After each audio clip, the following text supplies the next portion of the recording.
I'm going to share one more testimony. I've shared this many times, but people didn't catch the true revelation. When I talked here about I lost my child at 39 weeks. First child, first pregnancy. I'm excited. I done had 2 baby showers. No heartbeat. Left the hospital empty-handed.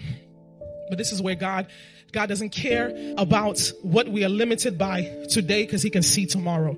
After a week and a half, usually people stay home for 3 months, recover and all of that. He told me, go back to church. Go back to church and rejoin the choir.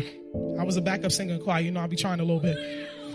He said, you know what you're going to do in this season? You're going to praise me like you've never praised me in the midst of the pain. God is not moved by your pain because he's seeing bigger than that.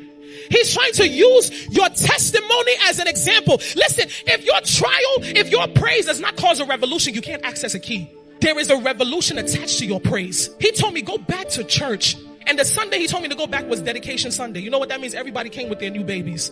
I'm just fresh 2 weeks from having a stillbirth at 39 weeks. I'm lactating and everything. I'm still in pain. But he said, go to church and praise. And I went to church with tears in my eyes. I even shared a testimony. I said, listen, I may have lost something, but I didn't lose everything.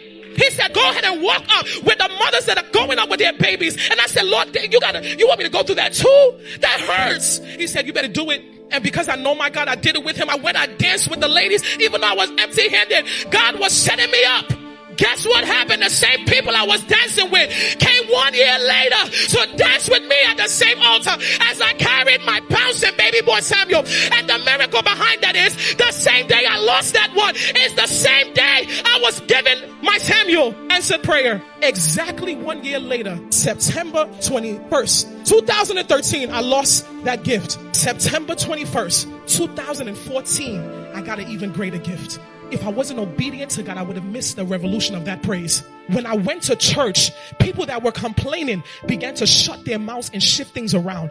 There is something that your praise is meant to do to a generation. If God has given you influence, that influence is to show the dimension of God. And in this month of praise, God is trying to highlight something to us. Revival and revolution cannot be stirred up without praise. They got to see you praising him when you're down and out. Even when people think God has left you, show them that God is still with you. Because it only takes revelation to dance from a place of God is with me when your life is not showing any proof of it. When people are asking you, where is your God? My God is in my praise. My God is in my heart. My God is in my understanding. My God is in my reasoning that God is not just my God when things are going my way. See, God will shut the mouths of the lions on your behalf. I went back to my post. I didn't allow nothing to shake my stance. I kept praising him from a place of revelation. That's how the grief that was trying to take me over died at the place of the altar. Whatever you're going through is subject to your revelation of God. In less than a year from now, God is about to use your trial season to announce your mountain season.